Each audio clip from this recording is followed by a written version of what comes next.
Channel subscribe करा, smart बना, नोटिफिकेशनसाठी bell आयकॉनवर क्लिक करा.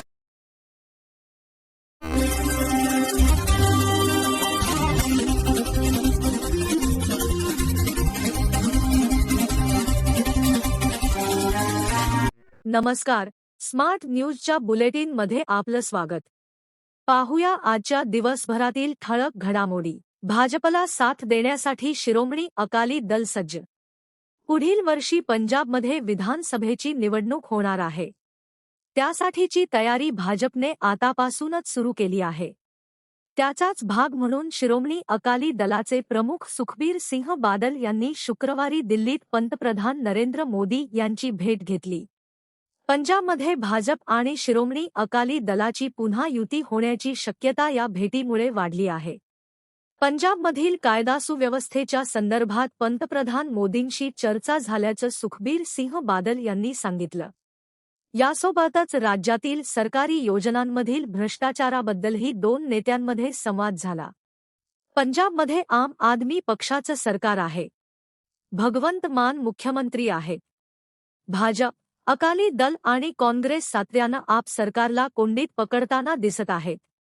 सुखबीर सिंग बादल आणि पंतप्रधान मोदी यांच्या भेटीनंतर भाजप आणि अकाली दल यांच्या युतीच्या शक्यता वाढल्या आहेत. 1995 पासून भाजप आणि अकाली दलाची युती राहिली आहे. पण ही युती 2020 मध्ये तुटली. त्याआधी दोन्ही पक्षांनी युतीत निवडणुका लढवल्या. याचा फायदा दोन्ही पक्षांना झाला. कर्नाटक विधान परिषदेच्या सभापतीपदी गायत्री शांतेगौडा. कर्नाटक विधान परिषदेच्या नवनियुक्त सदस्या एव्ही गायत्री शांतेगौडा यांनी शुक्रवारी विधान परिषदेचे सभापती बसवराज होरट्टी यांच्या दालनात पद आणि गोपनीयतेची शपथ घेतली. यावेळी कर्नाटकाचे मुख्यमंत्री डी.के. शिवकुमार उपस्थित होते. तसेच केपीसीसी अध्यक्ष बी.के. हरिप्रसाद, मंत्री नरेंद्र स्वामी, विधान परिषदेचे सरकारी मुख्य सचेतक सलीम अहमद, आमदार प्रकाश कोळीवाड तसेच विधान परिषदेचे सदस्य एस. रवी, आयव्हन डिसूझा, एच.पी. सुधामदास यांच्यासह अनेक मान्यवर उपस्थित होते. दरम्यान, कर्नाटक विधान परिषदेचे सभापती बसवराज होरट्टी यांनी आपल्या पदाचा राजीनामा दिला आहे. मुख्यमंत्री डी.के. शिवकुमार यांची भेट घेतल्यानंतर त्यांनी हा निर्णय घेतला. कार्यकाळ संपण्यापूर्वीच काँग्रेसने त्यांच्या राजीनाम्याची मागणी केली होती. सुरुवातीला होरट्टी यांनी राजीनामा देण्यास नकार दिला होता. त्यानंतर काँग्रेसने त्यांच्या विरोधात अविश्वास ठरावाची नोटीस आणण्याची तयारी सुरू केली. या पार्श्वभूमीवर होरट्टी यांनी 14 ऑगस्ट रोजी राजीनामा देणार असल्याचे जाहीर केले होते. शिवम असोसिएट्सवर ईडीचा छापा. जादा व्याजाचे आमिष दाखवून कोट्यवधी रुपये जमा केल्याचा आरोप असलेल्या शिवम असोसिएट्स कंपनीचे व्यवस्थापकीय संचालक शिवानंद नीलनावर यांना शुक्रवारी अंमलबजावणी संचालनालयाने मोठा दणका दिला. बेळगावातील शिवबसव नगर येथील त्यांच्या निवासस्थानी ईडीच्या अधिकाऱ्यांनी धाड टाकून महत्त्वाच्या कागदपत्रांची तपासणी केली. या प्रकरणात यापूर्वी बर्ड्स कायद्यांतर्गत गुन्हा दाखल असून सध्या सीआयडीकडून तपास सुरू आहे. त्याच पार्श्वभूमीवर ईडीनेही स्वतंत्र कारवाई करत तपासाची व्याप्ती वाढवली आहे. धाडीदरम्यान शिवानंद नीलनावर यांची पत्नी संगीता तसेच जावई संजू यांची ईडी अधिकाऱ्यांनी चौकशी केली. या कारवाईत मंगळुरू आणि गोवा येथील ईडीच्या अधिकाऱ्यांचे पथक सहभागी झाले असून निवासस्थानातील कागदपत्रे आणि आर्थिक व्यवहारांशी संबंधित नोंदींची तपासणी करण्यात आली. मुतगा ग्रामदैवत श्री भावेश्वरी देवी यात्रेला उत्साहात प्रारंभ. बेळगाव तालुक्यातील मुतगा गावची ग्रामदेवता श्री भावेश्वरी देवीच्या वार्षिक यात्रेला आज शुक्रवार पहाटेपासून धार्मिक वातावरणात उत्साहपूर्ण सुरुवात झाली. पारंपरिक विधी, पूजाअर्चा आणि भाविकांच्या उपस्थितीत यात्रेच्या धार्मिक कार्यक्रमांना प्रारंभ झाला. यात्रेनिमित्त आज सकाळी गावातील सर्व मंदिरांमधील देवीदेवतांची विधिवत पूजाअर्चा करण्यात आली. त्यानंतर श्री भावेश्वरी मातेच्या मूर्तीची विशेष पूजा करून ती मंदिरात आणण्यात आली. गावातील परंपरेनुसार हक्कदार असलेल्या 8 घराण्यांनी देवीची ओटी भरून ती देवीला अर्पण केली. हा धार्मिक विधी संपन्न झाल्यानंतर मंदिर भाविकांच्या दर्शनासाठी खुले करण्यात आले. श्री भावेश्वरी देवीची यात्रा ही मुदगा गावातील अनेक पिढ्यांपासून जपली गेलेली परंपरा आहे. यात्रेपूर्वी महिनाभर विविध धार्मिक विधी आणि व्रतांचे पालन केले जाते. यात्रेदिवशी गावासह परिसरातील हजारो भाविक देवीच्या दर्शनासाठी दाखल होतात. गरजू विद्यार्थिनीच्या शिक्षणासाठी जायंट्स सखीचा मदतीचा हात. शिक्षणाच्या अभावामुळे कोणत्याही गुणवंत विद्यार्थ्याचे स्वप्न अपूर्ण राहू नये या सामाजिक जाणीवेतून जायंट्स ग्रुप ऑफ बेळगाव सखी यांच्या वतीने अनोखा शैक्षणिक उपक्रम राबविण्यात आला. GSS महाविद्यालयातील MSc अंतिम वर्षाची विद्यार्थिनी अक्षता अनंत उंदरे हिला महाविद्यालयीन शुल्क भरण्यासाठी 10,001 रुपयांची आर्थिक मदत देण्यात आली. संस्थेच्या या उपक्रमामुळे एका होतकरू विद्यार्थिनीला तिचे उच्च शिक्षण पूर्ण करण्यासाठी मोठा आधार मिळाला. या उपक्रमासाठी डॉक्टर राजश्री अनिगोळ, शीतल नेसरीकर, सुलक्षणा शिनोळकर आणि वरदा अंगडी यांनी सहकार्य केले. या कार्यक्रमाचे नेतृत्व संस्थेच्या अध्यक्षा सुलक्षणा शिनोळकर यांनी केले. याप्रसंगी फेडरेशन ऑफिसर अपर्णा पाटील, राजश्री हसबे, प्रिया बांदिवडेकर, दीपा पाटील, स्वाती फडके, अर्चना कंगराळकर, शीतल नेसरीकर, संजना पाटील, नम्रता महांगावकर, वरदा अंगडी, वैशाली भातकांडे, सुलोचना कुटरे, विद्या सरनोबत, भाग्यश्री पवार तसेच जायंट्स ग्रुप ऑफ बेळगाव सखीच्या अन्य सदस्य मोठ्या संख्येने उपस्थित होत्या. आमदार अभय पाटील यांनी घेतली संरक्षण मंत्र्यांची भेट. आमदार अभय पाटील यांनी केंद्रीय संरक्षण मंत्री राजनाथ सिंग यांची नुकतीच दिल्लीत भेट घेतली. तसेच संरक्षण खात्याची जागा कर्नाटक सरकारकडे हस्तांतरित करण्याची विनंती केली. त्या ठिकाणी IT पार्क उभारल्यास बेळगाव जिल्ह्याच्या विकासाला गती मिळणार आहे, असा प्रस्ताव त्यांनी केंद्रीय मंत्र्यांसमोर मांडला. गुरुवारी त्यांनी नवी दिल्लीत संरक्षण मंत्री राजनाथ सिंग यांची भेट घेतली. यावेळी त्यांनी IT पार्कबाबत त्यांच्याशी सविस्तर चर्चा केली. केंद्र शासनाने जर ही जागा कर्नाटक सरकारकडे हस्तांतरित केली तर तेथे IT पार्क उभारणे सोपे होईल. येथे IT तसेच सेमीकंडक्टर उत्पादनासंबंधीचे उद्योग उभारता येतील. केंद्र सरकारने याबाबत गांभीर्याने विचार करावा. आपल्या या प्रस्तावावर सकारात्मक विचार करण्याचे आश्वासन मंत्री सिंग यांनी दिल्याचेही आमदार पाटील यांनी सांगितले. मराठीच्या शिलेदारांकडून मायमराठीसाठी जनजागृतीची घोषणा.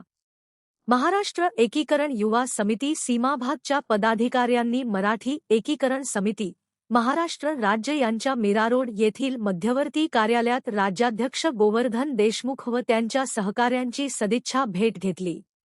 यावेळी मराठी भाषा, मराठी अस्मिता, सीमाभागातील मराठी बांधवांचे न्याय हक्क तसेच महाराष्ट्र कर्नाटक सीमा प्रश्न यासंदर्भात सविस्तर चर्चा झाली. मराठी एकीकरण समिती, महाराष्ट्र राज्य ही संघटना गेल्या 10 ते 12 वर्षांपासून महाराष्ट्रात मराठी भाषा, संस्कृती आणि मराठी अस्मितेचा आवाज बुलंद करण्यासाठी सातत्याने कार्यरत आहे.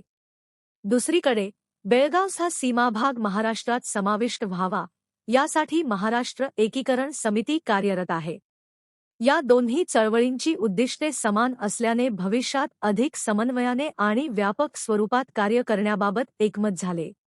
यावेळी महाराष्ट्र एकीकरण युवा समिती सीमाभागचे अध्यक्ष शुभम शेळके, कार्याध्यक्ष धनंजय पाटील व सरचिटणीस मनोहर हुंदरे यांचे मराठी एकीकरण समिती, महाराष्ट्र राज्याचे अध्यक्ष गोवर्धन देशमुख तसेच समितीच्या पदाधिकाऱ्यांनी स्वागत केले.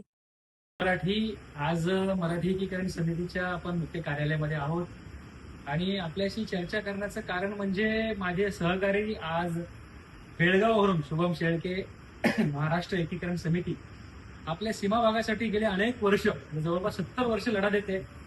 माझी मैना गावाकडे राहिली असं ज्या शाहिरांनी लिहून ठेवलं, ती मैना म्हणजे आमचं बेळगाव, कारवार, निपाणी, बिदर, भाडकी हे सगळं जो सीमा भाग त्या ठिकाणी राहिलाय त्याला या शाहिरांनी मैना म्हणून संबोधलं होतं. ते अजूनही त्या मैनेसाठी आपण भांडतोय.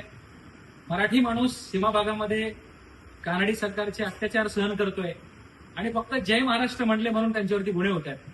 परंतु महाराष्ट्र सरकारने आमच्या सीमा भागाकडे लक्ष द्यावं म्हणून आज मराठी एकीकरण समितीच्या माध्यमातून मी गोवर्धन देशमुख विनंती करतोय आणि मी सर्व महाराष्ट्र एकीकरण समिती, युवा समितीच्या या सर्व सहकाऱ्यांचं या ठिकाणी स्वागत करतो आणि त्यांना शाश्वती देतो, त्यांना खात्री देतो की महाराष्ट्रातला मराठी माणूस तुमच्या सोबत आहे आणि आपण एकजुटीने आणि एक संघाने मोठ्या ताकदीने या सीमा भागासाठी लढा देऊ.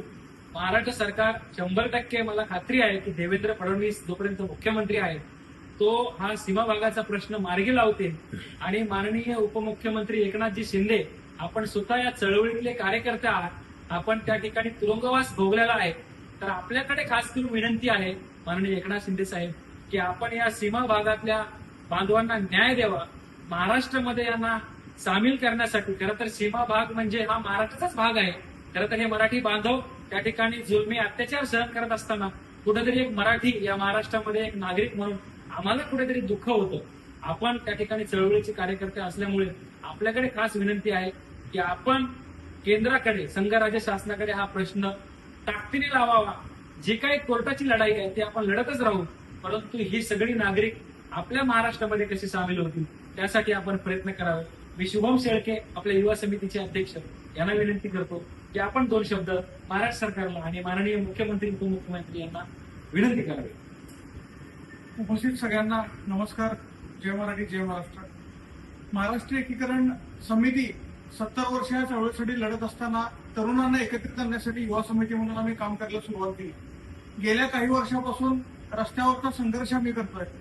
महाराष्ट्राची ताकद आम्हाला मिळावी म्हणून वेळोवेळी महाराष्ट्र सरकारच्या आणि इथल्या स्थानिक पक्षांच्या आणि नेत्यांच्या पाठीमागं आम्ही आमच्या गालाने घालत असतो. त्याला त्यांनी प्रतिसाद देऊन ही चळवळ कुठेतरी संपवण्यासाठी प्रयत्न करावेत, अखेरचा भीमतोला द्यावा, यासाठी मराठी एकीकरण समितीच्या सोबत एक परत लोक लढा उभा करून या चळवळीला पूर्ण विराम देण्यासाठी आम्ही प्रयत्न करण्यासाठी आज चर्चा झाली. गोवर्धन देशमुख आणि त्यांचे सहकारी यांनी आम्हाला आश्वासन दिलंय की लवकरच याच्यासाठी एक रस्त्यावरचा लढा उभा करू आणि या चळवळीला संपवण्यासाठी प्रयत्न करूया.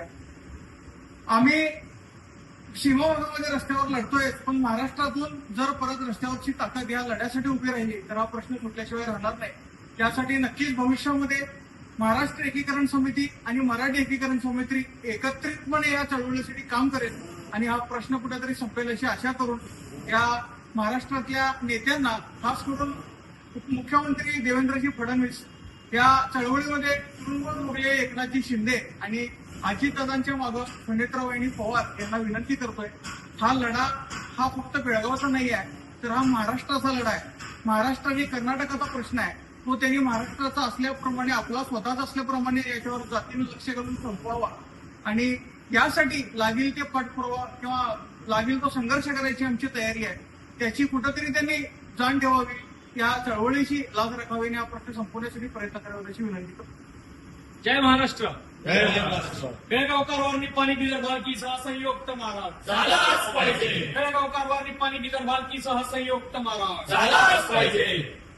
याचबरोबर स्मार्ट न्यूज मराठीचे आजचे बुलेटिन इथेच संपले.